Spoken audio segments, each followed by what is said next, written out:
सभी लोग अपना म्यूजिक करेंगे और कैसी आवाज देंगे आप सब लोग दोहराएंगे। बुद्धान नमामि धम्मां नमामि संघां नमामि नमो तस्सै भगवतो अरहतो सम्मा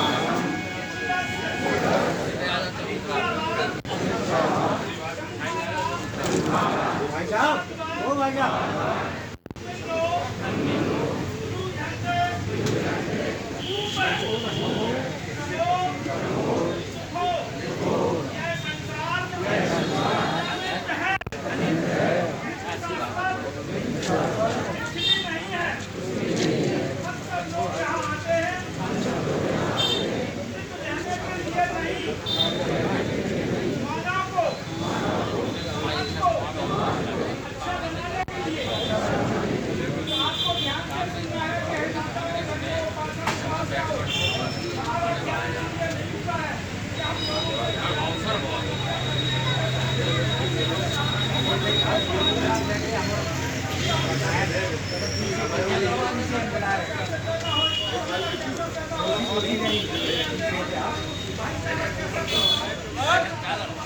गाड़ी आ रही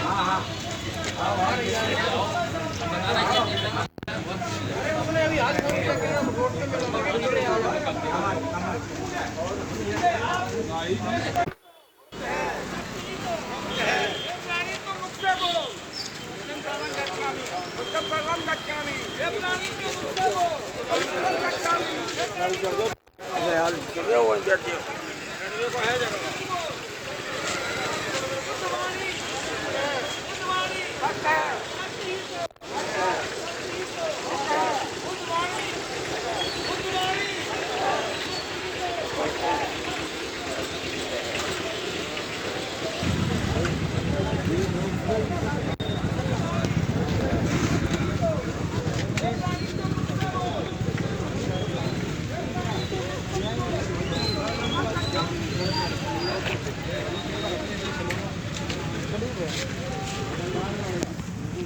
अनित्य है, नित्य शाश्वत यहाँ कुछ भी नहीं है। पहला महापुरुष का है अनिच्चा बा शंखारा उपाध्याय धम्मिनो निरुझंत भूत समो सुखो।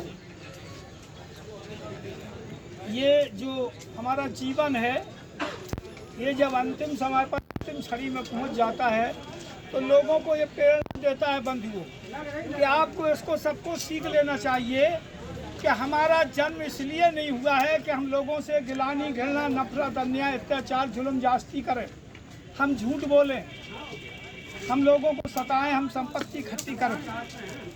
हम कैसे इस देश को महान बना सकते हैं, इस देश को आदर्शवादी, क्योंकि ऐसे महापुरुष की संतान है आप, आपके रगों में ऐसे महापुरुष का खून झलकता है जिसका अपमान होते हुए सभी तरह से बाबा साहब जैसा अपमान आज दिन तक किसी भी पुरुष का नहीं हुआ होगा।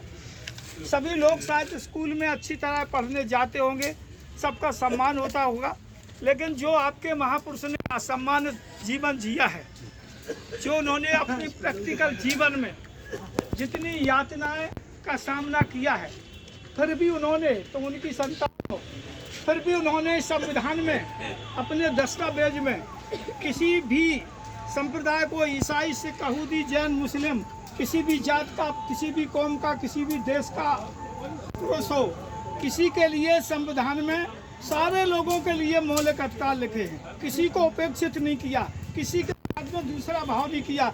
इसलिए आज उस महापुरुष की पूरे विश्व में कोई भी मनुष्य जरा भी जबान हिलाता है, जरा भी अपमान करता है तो अनायास ही लोग खड़े हो जाते हैं। इतना उनका उद्बोधन, इतनी उनकी प्रतिभा, इतना उनका तेज, इतना उनका व्यवहार, इतनी उनकी नैतिकता, इतना उनका त्याग। तो आप सभी लोग जिस अनिच्चा व संखारा के संस्कार में आए हैं, तो हम सबसे यही अनबना अनुरोध करते हैं बंधुओं कि हमें इस देश को, इस राष्ट्र को कैसे आदर्शवादी बनाना है, कैसे समता में लाना है, कैसे यहाँ भाईचारा स्थापित हो, कैसे शांति अमन चैन स्थापित हो, हमारे दो महापुरुषों ने, एक ने सुमात्रा, जावा, लंका, इंडोनेशिया, थाईलैंड, तिब्बत, रूस, जर्मन, जापान, कंबोडिया तमाम देश में जाके शांति और अमन चैन का संदेश दिया है। और एक महापुरुष ने इस भारत में हर कौम को, हर जात को, हर संप्रदाय को, सबको समान अधिकार दिया है। ऐसा दस्तावेज लिख के दिया है। तो अब तभी हम सबसे, आप सबसे कहते हैं कि अब इंतजार का समय नहीं है, पूरा जोर लगा दो। कुछ को तो हम समझाएं, कुछ को तुम समझा दो। बदल जाएगा भारत का नक्शा उसी दिन। किस दिन? जिस दिन बंदियों ईगो आप हटा दो। मनुष्य में ईगो बहुत है, अपने भाइयों के प्रति ईगो है। तो सभी लोग इस अंतिम समय के संस्कार में अपनी जबान से बुद्धं शरणं, यानी बुद्धं शरणं क्या है? रोज कहते हो। जो आदमी किसी की शरण में चला जाता है फिर कभी उसका मरण नहीं होता है, वो कवच होता है। शरण गए कवच, चाहे जिसकी कोई शरण में जाए। तो जिस दिन आप रोज कहते हो कि बुद्धं शरणं गच्छामि, जब बुद्ध की शरण चले जाएंगे। बुद्ध क्या है? बुद्धि अत्यदीपो बहरत अर्थशरण। अपनी शरण चले जाओ कि कुशल क्या है, अकुशल क्या है, पवित्र क्या है, अपवित्र क्या है, अच्छा क्या है, बुरा क्या है, ये आपके समझ में आ जाए कि हमारा जन्म किस लिए हुआ है। इससे बुद्धि से सोचना है। तो बुद्धं शरणं गच्छामि और धम्मं शरणं गच्छामि लोग कहते हो। धम्मं शरणं क्या है? धम्मं आपकी धमनियों से संबंधित है, यानी आपके चित्त से, आपके कान से जो शब्द टकराया, आपकी धमनियां जो डिस्टर्ब हो जाती हैं, कान में शब्द को सुना तो शरीर में कौतूहल, हलचल पैदा हो गई। और अगर आंख से किसी चीज रूप को देखा तो हम विचलित हो गए, शरीर से किसी को स्पर्श किया तो हम विचलित हो गए। इनका संभर करना है। इसी को मेडिटेशन कहते हैं, ध्यान भावना कहते हैं, साधना कहते हैं, विपस्सना कहते हैं, इसी का नाम। तो आज सभी लोग जिस संस्कार में आए हैं, सभी लोग अच्छी वाणी से, क्योंकि कभी दुख नहीं प्रकट करना चाहिए, क्योंकि हमारा जन्म मृत्यु के लिए हुआ है। जन्म ही मृत्यु है। ऐसे संसार में दो किनारे हैं जिनका आदि अंत नहीं है, जन्म और मृत्यु। और ये कब से हैं? जब से ये संसार की उत्पत्ति हुई है, जब से मनुष्य अस्तित्व में आया है। इसी को क्या कहते हैं? इसी को कहते हैं सनातन धर्म। धर्म कहते हैं स्वभाव को, ये प्रकृति के नियम को। सिख, ईसाई, यहूदी, मुस्लिम, जैन और बौद्ध, ये सनातन नहीं है। सनातन प्रकृति का कानून है, निसर्ग का नियम है, सिद्धांत है। अग्नि का धर्म जलाना है, उसे कोई ठंडा नहीं कर सकता है। पानी का अपना धर्म है, पृथ्वी का अपना धर्म है, वायु का अपना धर्म है। तो ये जो आज जन्म और मृत्यु है, ये सारा ब्रह्मांड है, हवा है, पानी, यही सनातन है। सनातन कोई धर्म वो नहीं है, ईसाई, सिख, यहूदी, जैन।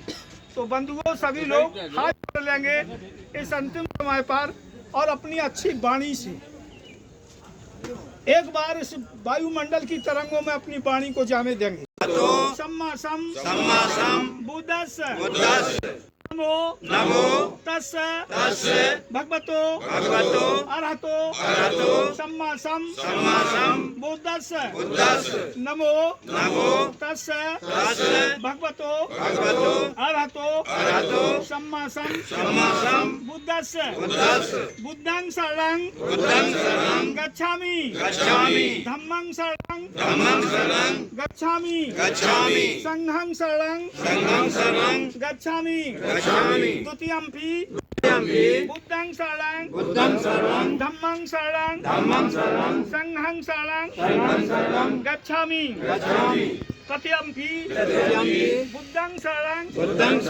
धम्मं शरणं संघं शरणं गच्छामि पाणातिपाता वैरमणि सिक्खापदं समादयामि अदिन्नदाना वैरमणि सिक्खापदं समादयामि कामेषु मिथ्याचारा वैरमणि सिक्कापदं समादयामि मूसावादा वैरमणि सिक्कापदं समादयामि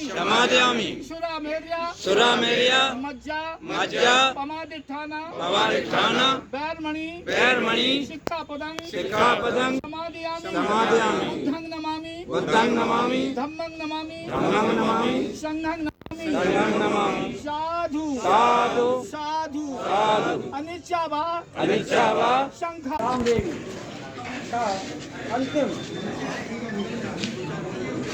संस्कार में आप सभी शामिल हैं और इस कठिन धूप में आप लोगों ने जो यहाँ आने का कष्ट सहा है, मैं उसके लिए आपको क्षमा याचना हो, क्योंकि ये जो अगर ये समय आप लोगों के ही होता है। अगर हम अंतिम संस्कार करते तो अकेले चल जाते, करवा लेते, घर पर चल जाते, लेकिन आप जो यहाँ आए हो मेरा और मेरे परिवार का दुख का निवारण करने के लिए आप सब लोग एकत्रित हुए, इसलिए आप तथागत से हमारे परिवार के दुख और धैर्य को बढ़ाने के लिए आप 2 मिनट के लिए मौन रखेंगे। इसी बीच में हम कुछ अपनी बात रखना चाहते हैं समाज सामने। साथियों, एक बड़ी परंपरा है कि अब यहाँ से जाएंगे तो झाड़ू पोछा जाना काका अंदर से बाहर निकालती मेरी माता नहीं। तो जो परंपरा जो है कब से चली है, शायद है कि जहाँ कोई बीमारी होती होगी उस समय होगी, लेकिन आज नहीं है। क्यों, हमारे तो बड़े पक्के मकान सब कछु अच्छे से अच्छो है, लेकिन बावना बीमारी कहाँ से आएगी, वहाँ से छोटा है, लेकिन परंपरा खुशी है। तो मैं आपसे निवेदन करना चाहता हूँ, ऐसी कुरीत को आप अपने ही करके त्याग दें। दूसरा एक सवाल और है, हमारे यहाँ मान खड़े हुए जितने मान, हम हाथ जोड़ के प्रार्थना करो, अमोल गाँव के मान है, हमारे भी मान। आप लोगों से ये प्रार्थना है, निवेदन है, हमारे बहनोई हो, दमाद हो और सबका चीजें हैं, हाँ भारत हम आपसे निवेदन ये करते हैं, ऐसे कठिन समस्या में जो हम लोग दान आपको देते हैं 10-10 रुपया, 20-20, 50-50 रुपया, इसका आज आप लोग बहिष्कार करें हमारे तरफ से। मैं इस परंपरा को अपने घर से न छूटा, हम किसी को आज भैंस नहीं देगा, हम कोई नहीं देंगे। अब जब में हमारे बहनोई बुआ फूफा नाराज हो गए तो हम जब परंपरा को हम अपने घर से तोड़ हैं, भाई क्षमा करना लगा नहीं हम क्यों नहीं ऐसा डला काम निभाना रखना ना आप अगर लेंगे नहीं तो आप देंगे भी, ये भी करना पड़ेगा। हम आप हाथ जोड़ प्रार्थना करते हैं, ये बहुत बड़ी कुरीत है। हम जब तक 1400 रुपया हो गए होंगे